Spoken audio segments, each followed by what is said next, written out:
The journalist in Gaza, Mohammed Salem, welcomed his newborn while covering fierce Israeli bombardments on the enclave. Salem began covering airstrikes, aftermaths and funerals after the war broke out. But on Thursday, he found himself at Al-Saba Hospital's maternity ward.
Hello, everyone.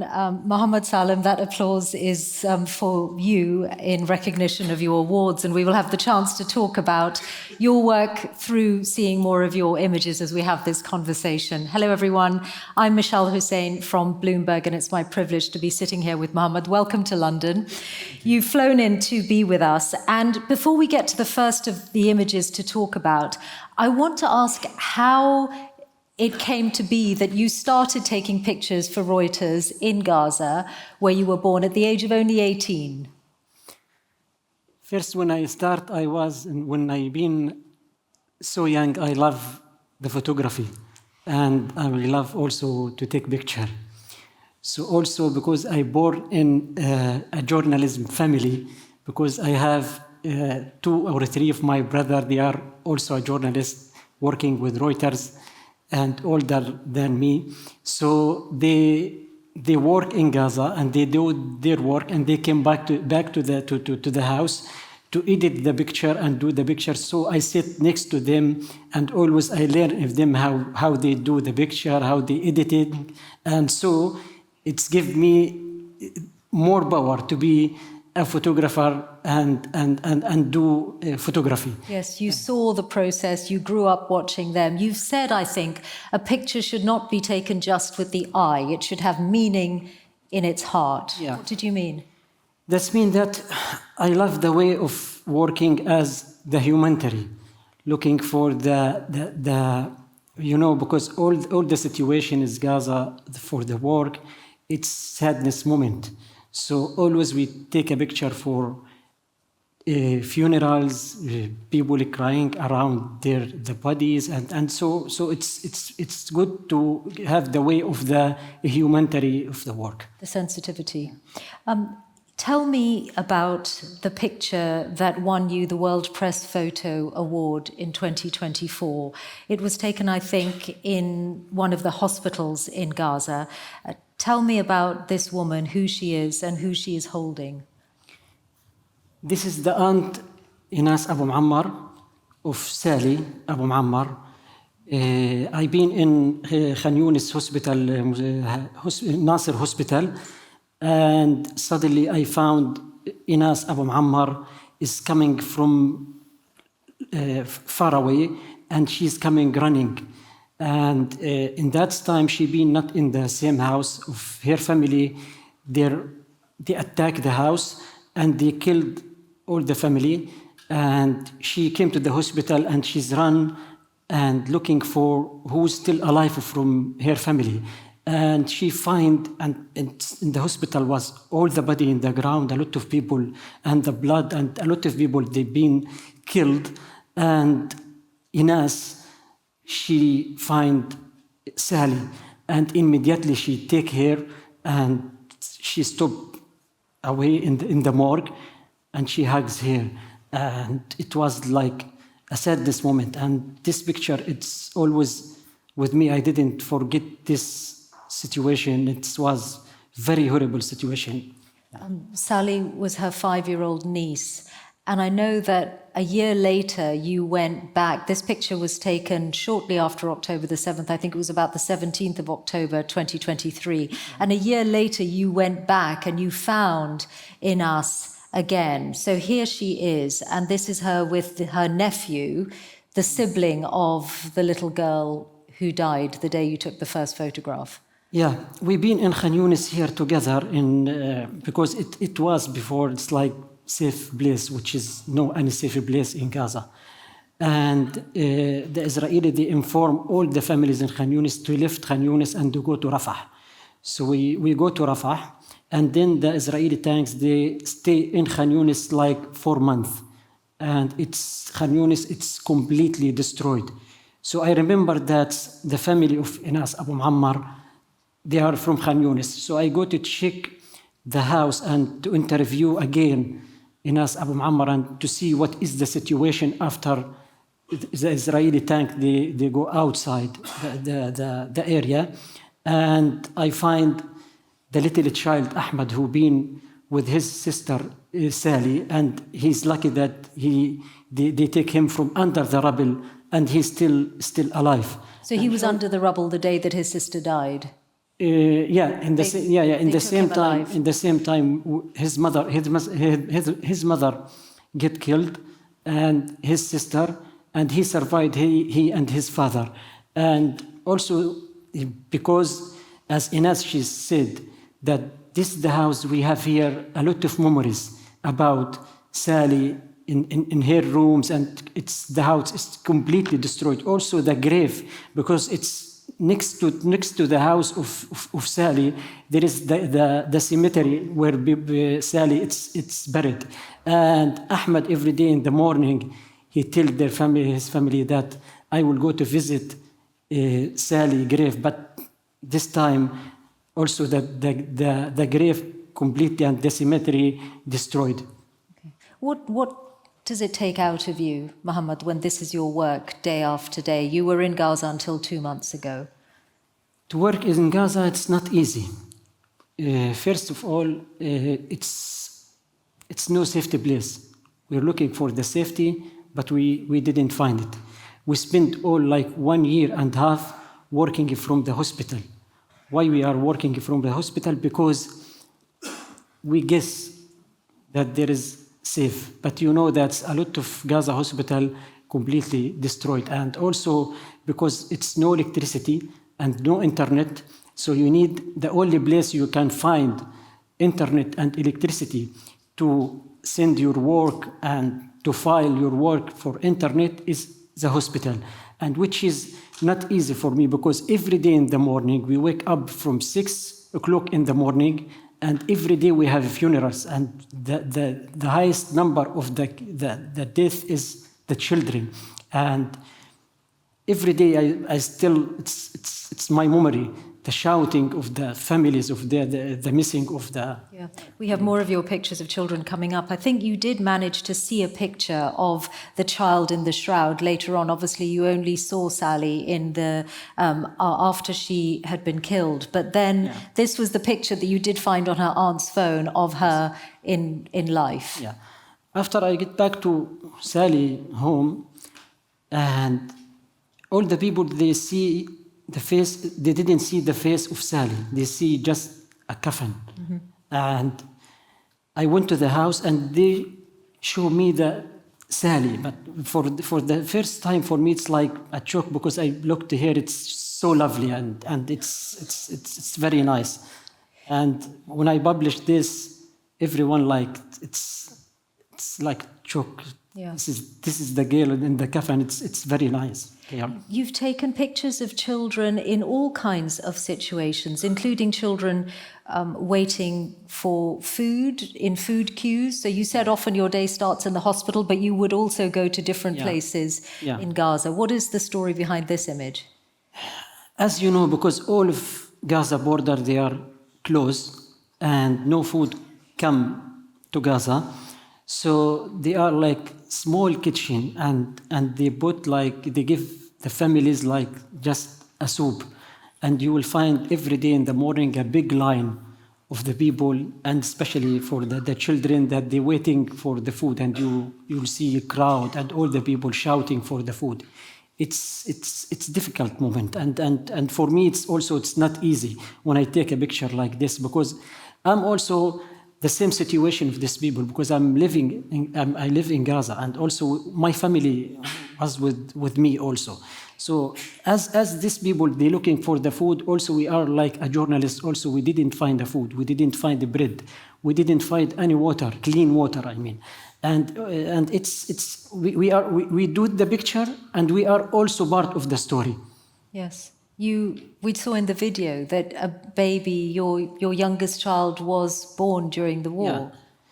Yeah, in the 12th of October, my wife have a new baby, and he came in like in very bad situation, because in that time I look for my son for a food and for milk, and we didn't find in Gaza, because it was in a terrible situation. And also I am afraid for my family, because I'm covering every day funerals and the children died, and in the same time I'm very worried, because I'm working, and in the same time I'm worried about my family in the house. Safety and security. You've also found moments where even in the darker circumstances, especially the children, they find a way to play, they find a way to laugh together. Some of the pictures you have managed to capture are of children playing. Yeah. And you know, in Gaza, it's not easy to find people smile, because all the things around is very sad. So one day when I am walking in Khan Yunis, in the street, and suddenly I found these little children, they're playing in the destroyed cars, and also the area around them, it's completely destroyed. So this picture, it's make me happy that there is still the people, the children in Gaza, they still smile, you know. So you didn't go in search of this image. No. You just stopped. This is the picture that's make me happy, you know. That still children smile. What kinds of pictures do you dream of taking, Mohammed, if you weren't born in Gaza, if this hadn't been the majority of your work so far? What would you like to be taking pictures of instead? I like to taking picture for happiness and life, you know, and you know, it's Gaza because we have a very nice beach, and in Friday you will see all the people in the beach. This is the picture I would love always to do it, for the people live and happy and safe. Yeah. And again, there are some other images that we have. And I should say that some of Mohammed's pictures are in the exhibition upstairs. And indeed, there's one of his in postcard form in the bags that all of you here will have received. But again, children managed to find ways to play and to find substitutes even for playgrounds to the best of their ability. Yeah, this picture for children, they live in shelter next to the beach. And you know, because this area is completely destroyed and nothing come from outside for the children to play, so they used to use the tire of the car, and at least they are happy and they smile and sometimes safe. What has been your hardest moment of those 18 months of the war before you left Gaza? Because I know you've seen many difficult times, you've documented many difficult times, but for you personally, what was the hardest? The hardest for me when I've been covering the news in Gaza, And suddenly, my sister, she called me, and she said, Muhammad, your brother, my brother Bilal, and her husband, they attacked them in the car, and they died. And my brother Bilal, that he means for me everything. So when I lose my brother Bilal, I lose everything, and not only me. It's all the journalists in Gaza, because he's working also as a journalist. And the journalists in Gaza, they called him the father of the journalists, because they help him. He's the chief of the press house. And all the freelancer journalists, they came to the press house to make their work and to file their work. And this is the sadness moment for me. But it's when I get this call, it's like I fell down. But when sadness moment it's come, you have to be strong and continue your work, because the world outside Gaza, they are waiting our picture to see what's happened in the ground. I need to warn everyone that even in the context of what you'll already know of the war and some of the images you've seen, the next image is particularly graphic. But I want you to tell us the story of how you came to take this particular picture, Mohammed. You said that your day often starts in the hospitals. Is that because that's the moment in the morning where you get a sense of what the last day or the last night has been like in Gaza? Yes, as I say, we start our day in the morning, every day in the morning at 6 o'clock in the morning, and we start our day in the death, which is not easy for me also. And this child, he born in the war, and he died in the war also. So he's like month, and it's sadness moment. Is it his mother, the hand? Yeah, this is the hand of his mother. And when you see a scene like this, do you ask permission of that family, or do you take it and then ask them afterwards if you can use it? Yeah. How do you work? Yeah, as you know, we start also, when we start to work in the hospital in the morning, we see all the family around the bodies, and they allow for us to take a picture. Some of them, they didn't like, but the other, they allow for us. But you ask each time? Yeah, before we ask. Yeah. And have there been some that have just been too graphic for you to share with Reuters, that you know that they are too graphic, they're too disturbing to be used? Do you sometimes censor them yourself? Yeah, sometimes yes. Yeah. But it means you've seen them all yourself. Yeah. You've looked at every image. You were talking about your brother, who was also a journalist, and there have been times when you've turned your own lens on your colleagues. Tell me about Mohammed Alul. We've been together in Nasser Hospital in Khan Yunis in the night, and suddenly a call phone from Mohammed Alul, his family, and they tell him they target your family, and all of your family, they died. And the problem that in the night we cannot, he stuck in Khan Yunis and his house in central Gaza. So it's no way to go during the night in the car, because it's very dangerous, attack everywhere, to go to see. But he's all the night in the hospital. He's very worried. He want to know who's still alive or he's died. But when we go second day to the morgue in Al-Aqsa hospital in central Gaza, he find that all of his family died.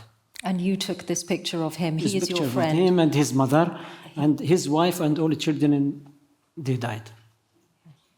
I know all of you in this room, journalists, editors, thinkers of different kinds, and many people watching on the live stream will be familiar with the way Israeli officials and the Israeli army describe this conflict, which is that it's a war of self-defense, that it's against Hamas, and that effort is taken to minimize harm to civilians.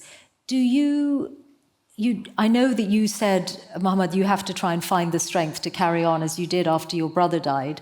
Where does that strength come from? Is it your faith? Is it the work that helps you carry on? Is it thinking of your family?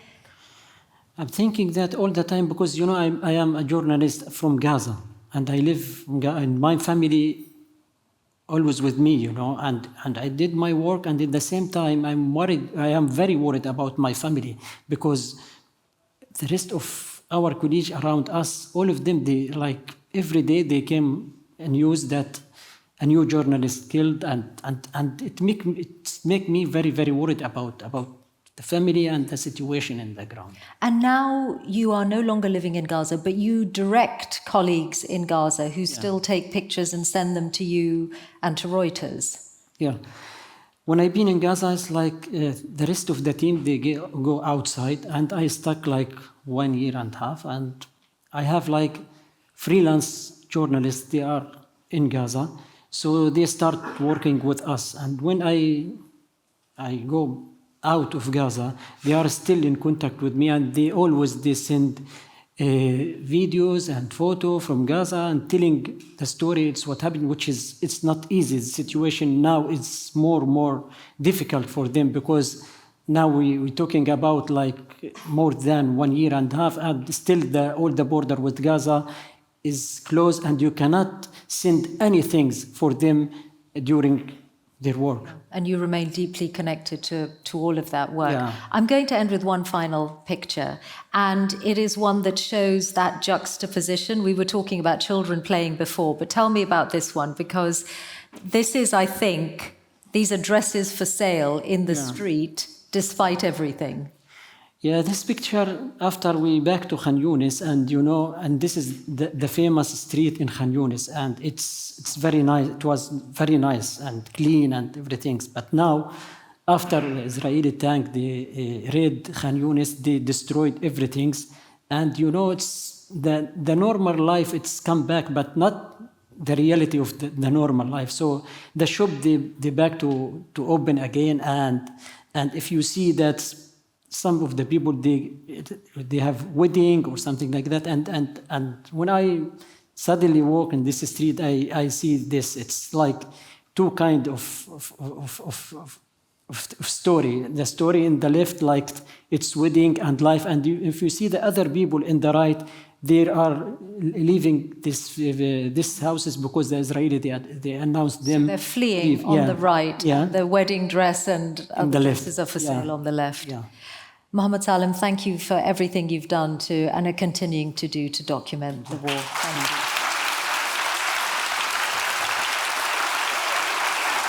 Thank you. Thank you. Thank you. Thank you. Thank you.